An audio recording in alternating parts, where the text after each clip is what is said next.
कि मई से लेकर अक्टूबर तक का ये जो लास्ट 6 मंथ सर्वे किया था, ये लोग हमेशा करते हैं। लाइक जब एग्जाम्स पीडीएफ टेस्ट फॉर्म में सॉल्व करना है, ठीक है। और इसी तरीके से नीचे तक आप इसका स्क्रीनशॉट ले लेना, देख लेना। इसमें जो गलतियां मैं आपको बता देता हूँ। एक सीटिंग अरेंजमेंट नहीं करा।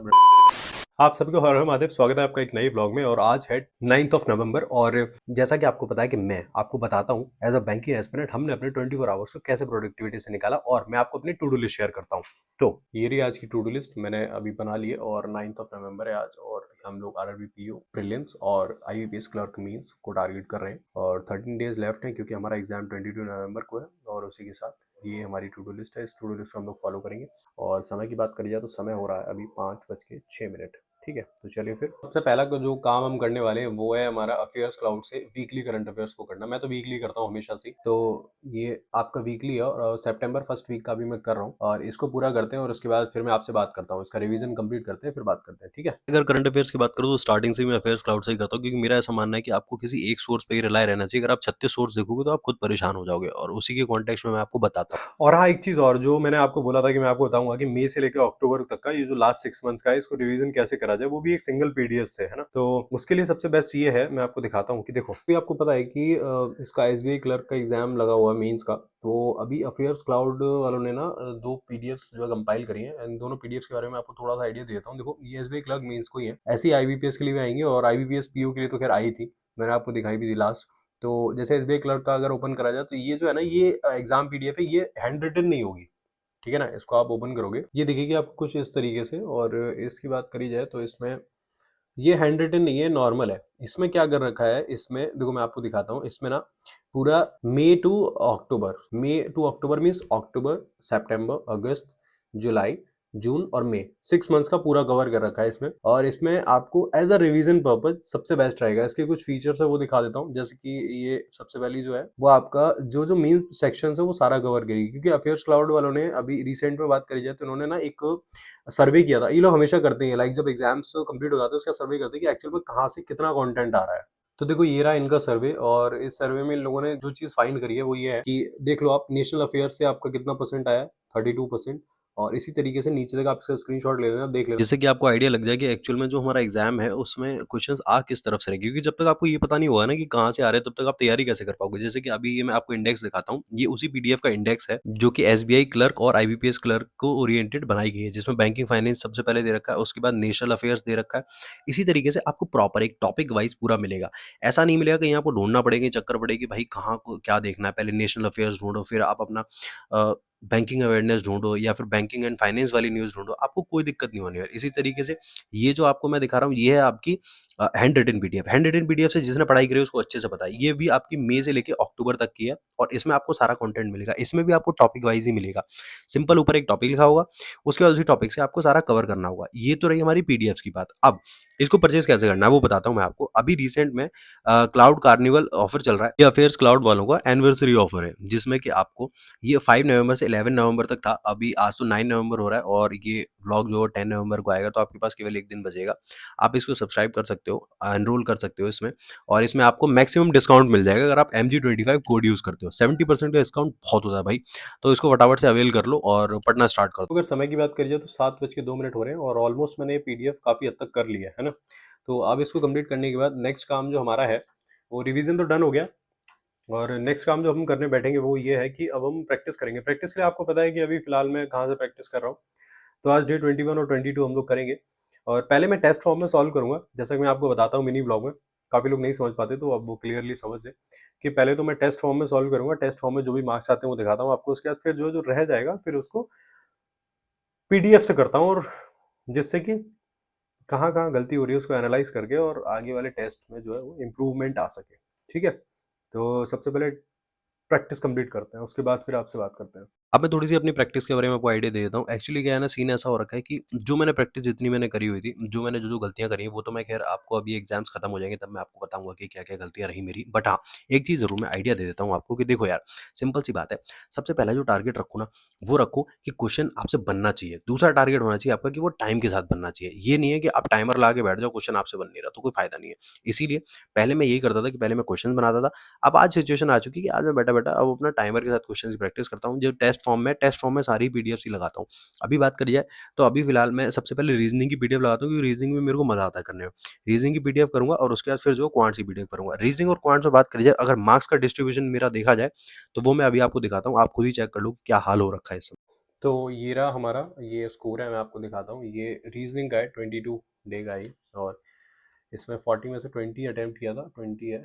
एक्यूरेसी 100% तो हो ही जाएगी भाई, जब आधा अटेम्प्ट करोगे तो ऑब्वियस सी बात है। इसमें जो गलतियाँ हुई मैं आपको बता देता हूँ। एक सीटिंग अरेंजमेंट नहीं करा, ब्लड एडिशन छोड़ दिया, रीजनिंग में 2 मिसलेनियस छोड़ दिए, ऑर्डर रैंकिंग छोड़ दिया, बाकी तो ऑलमोस्ट सारी चीज़ें कर ली, एक पजल भी छोड़ा। अब इसका रीज़न ये है कि प्रॉब्लम वहाँ हुई थी, मैं बता रहा हूँ आपको, एक सीटिंग अरेंजमेंट था जिसमें कि मैं स्टक हो गया था, और यही एक रीज़न है कि मैं उसको स्किप कर दिया। और दूसरी चीज़ ये है, ब्लड रिलेशन से मैं पता नहीं क्यों यार मेरे को फोबिया सा है इसको। मैं मतलब मेरे को ऐसा लगता है कि शायद मैं करना चाहूंगा तो ये बहुत ईजी होगा, बट पता नहीं क्यों मैं कर ही नहीं पाता यार। बट कब तक, एक ना एक टाइम पे तो करना ही पड़ेगा। बस यही एक रीज़न है, बाकी चीज़ें तो ऑलमोस्ट करी थी। और इसी के साथ बात करी जाए तो दूसरे की, ये क्या है, ये तो 25 है यार, अभी कहाँ से करूँ। और इसमें ये शायद क्वांट्स का है ना। हाँ, नहीं नहीं, ये भी रीजनिंग का ही है यार, क्वांट्स का क्यों है। ये 21 का था, इसमें 17 था, अगले में 20 है।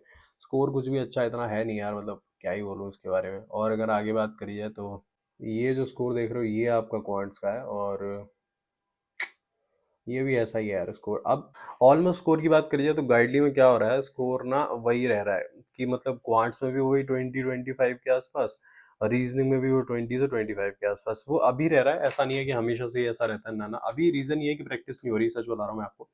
एक चीज़ आप हमेशा याद रखो, मैं बता दे रहा हूँ आपको, कि जिस दिन मेरा मिनी ब्लॉग या फिर लॉन्ग ब्लॉग नहीं आ रहा, आप समझ लो उस दिन मैंने मतलब लीस्ट पढ़ाई करी होगी, क्योंकि जो मतलब मेरे को खुद को शर्म आ रही होगी वो मैं आपको दिखा नहीं सकता, वो पढ़ाई करी होगी, इसीलिए उस दिन ब्लॉग नहीं आएगा। और इसका रीज़न क्या है मैं आपको बता रहा हूँ कि जब से घर पे आया हूँ तब से कुछ चीज़ें हो गई ऐसी कि पापा हमेशा समाज सेवा में बहुत ज़्यादा रहते हैं। तो अभी भी कुछ ऐसा ही था, कुछ अभी है काम जिसकी वजह से वो बता नहीं सकता यार, क्योंकि बता दूंगा तो फिर वही वाली बात है कि अगर आप कुछ पुण्य का काम करो और फिर वो फिर आप बता दो, फिर वो ज़ीरो है, कोई फ़ायदा नहीं है उसको करने का। तो बस इतना समझ लीजिए कि एक शादी है, उसी में लगा हुआ हूँ, तो उसमें डेली काम वगैरह करना पड़ रहा है, तो इस चक्कर में ये हालत कुछ इस तरीके की हो गई है, वरना ऐसी हालत तो नहीं रहती है भाई। और सुधर जाएगी, 10 दिन 12 दिन है अभी मेरे पास, कोशिश करूंगा सुधार लूँ, जितना हो सके उतना इंप्रूवमेंट कर लूँ। तो इसी में लगा हुआ हूँ। और अभी बात करी जाए तो अभी जो है टेस्ट फॉर्म में मैंने 4 पीडीएफ सॉल्व करनी है, क्वांट्स की 2 और 2 रीजनिंग की। अब इनमें जो क्वेश्चंस मेरे से नहीं बने वो मैं पीडीएफ ओपन करता हूँ और उससे उनको करता हूँ, उनसे प्रैक्टिस करता हूँ, और इसको कंप्लीट करता हूँ ढंग से प्रैक्टिस, और उसके बाद फिर मैं आपसे बात करता हूँ, ठीक है। अब अगर मेंस की बात करी जाए तो मेंस में भी सीन ऐसे ही हो रखा है कि सच बताऊं तो देखो, क्वांट्स करने में तो मेरे को मौत आती है, रीजनिंग करने में मेरे को मजा आता है कि अरे वाह यार क्या क्वेश्चन है, वाह भाई वाह, क्योंकि फटाफट हो जाता है। क्वांट्स में क्या होता है, क्वांट्स में भाई मतलब कंफ्यूजन है ना, दिक्कत होती है करने में।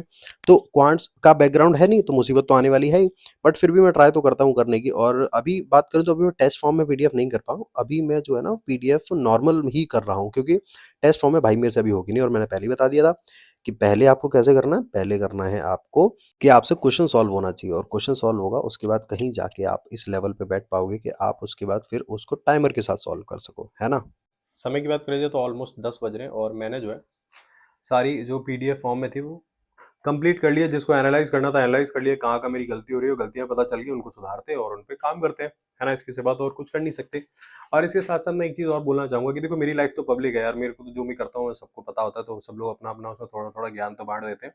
आपके साथ तो यार ऐसी सिचुएशन नहीं है, बट फिर भी अगर हो स्टिल, कोई आपको समझाए, कोई आपको बोले, तो प्लीज़ यार देखो, एक चीज़ हमेशा याद रखना, अपना पोटेंशियल हर बंदे को खुद पता होता है। तुम ये काम मत करने लगना जैसे मैं बताता हूँ। जैसे मेरे को कभी कभार लोग बोल देते हैं कमेंट में कि भैया आप मेंस की तरफ इतना ध्यान नहीं दे रहे हो, प्री प्री पे ज़्यादा ध्यान दे रहे हो। सबसे बड़ा रीज़न तो यार ये है कि अगर मान लो मैं अभी पूरा प्रॉपर मेंस ही मेंस पढ़ता रहूँ, समझना मेरी बात को, और पता चले प्री क्वालीफाई नहीं हो, तो पता फिर वही सेम लोग ये बोलेंगे कि क्या फायदा भैया मेंस पढ़ने का जब प्री तो आपका निकल नहीं रहा। तो इसलिए फिर मैं एक ही चीज बोलता हूँ, मतलब अपने लिए भी बोल रहा हूँ, आपके लिए बोल रहा हूँ, कि यार देखो, जो तुमको तुम्हारा पोटेंशियल पता है, तुमको लग रहा है कि मैं इस स्टेज पे हूँ, मुझे ये करना चाहिए, तो तुम वो करो। तुमको लग रहा है कि तुम्हें प्रीलिम्स पे थोड़ा ज्यादा ध्यान देना चाहिए, तुम उस पर ध्यान दो। तुम्हें लग रहा है तुम्हें मेंस पे ज्यादा देना चाहिए, तुम मेंस पे ध्यान दो, बात खत्म। किसी के चक्कर में मत पड़ो, ठीक है। और बस एक चीज याद रखो कि किसी से वैलिडेशन लेने की टेंशन मत रखना। जहाँ वैलिडेशन के चक्कर में पड़ गए ना, बर्बाद हो जाओगे, मतलब मेरे साथ ऐसा हुआ है, मैं बता रहा हूँ। इसलिए अब मैंने वैलिडेशन लेना खत्म कर दिया, मेरा जो मन करता है वही दिखाता हूँ बस, और जैसा मैं करता हूँ वही दिखा रहा हूँ बस, ठीक है। तो प्रैक्टिस डन है, अब मीन्स का जो कंटेंट है वो थोड़ा सा देख लेते हैं। जैसे कि टारगेट पीडीएफ की बात करिए तो इसमें अपने पास अभी रीजनिंग का और इंग्लिश का दोनों मेंस का पड़ा हुआ है। इसको अभी पीडीएफ को सॉल्व करते हैं और आईबीपीएस क्लर्क मेंस का भी जो पीडीएफ है वो सॉल्व करते हैं। इसको करते करते अच्छा खासा टाइम निकल जाएगा और उसके बाद फिर आपसे बात करेंगे, ठीक है। टारगेट पीडीएफ की बात करी जाए तो उसका लेवल भाई हमेशा ही चढ़ा हुआ रहता है, तो उसको करने में तो मेरी हवा टाइट होती है। मेरे को पता है, जब मैं पहले की बता रहा हूँ, जब मैं आशीष सर की पीडीएफ करता था ना, तो मुझे सच में ऐसा लगता था कि भाई ये इतने इर्रिलेवेंट क्वेश्चन होते क्यों हैं? बट ठीक है, वो आपका कॉन्सेप्ट बिल्ड करने के लिए होते हैं। समय की बात करी जाए तो अभी 2:02 हो रहे हैं और काफ़ी लोग मुझसे पूछ रहे थे कि क्वांट्स मेंस का क्या सीन है। भाई क्वांट्स मेंस का ये सीन है कि अभी जैसे अपन कौशिक सर की क्लासेस ओपन करते हैं तो उसमें ना आप एक चीज़ ऑब्जर्व कर रहे होगे कि देखो ये है बैंक मेंस, दिख जाएगा आपको ऊपर मिक्स मॉड्यूल।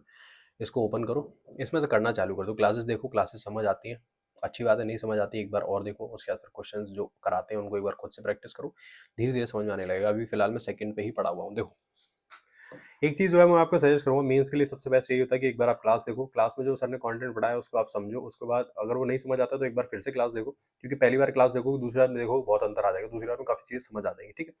उनको समझो, फिर उनको क्वेश्चंस को खुद से प्रैक्टिस करो, नहीं हो रहे तो कोई बात नहीं, सॉल्यूशन देख के करो बट बार बार करो।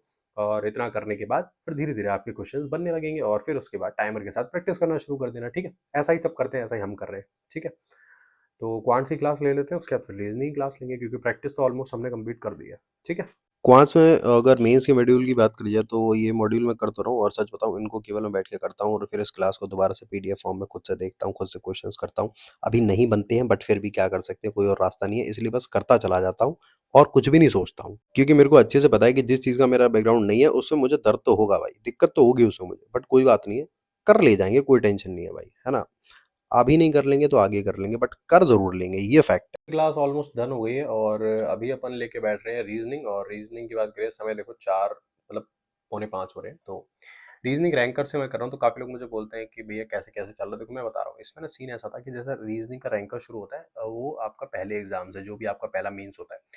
फिलहाल इस बार एसबीआई पीओ का मेंस था तो एसबीआई पीओ से स्टार्ट हुआ था। तो काफ़ी लोग, देखो आपकी मर्जी है, आप चाहो तो आप यहाँ से करो, अगर आपको लग रहा है कि आपको यहाँ से नहीं करना, आपको केवल आईएसबीआई और आईबीपीएस क्लर्क टारगेट करना, तो देखो ये रहा क्या लिखा हुआ है इसमें, एसबीआई एंड आईबीपीएस क्लर्क, आप यहाँ से भी कर सकते हो, बट मैं तो नीचे से ही कर रहा हूँ।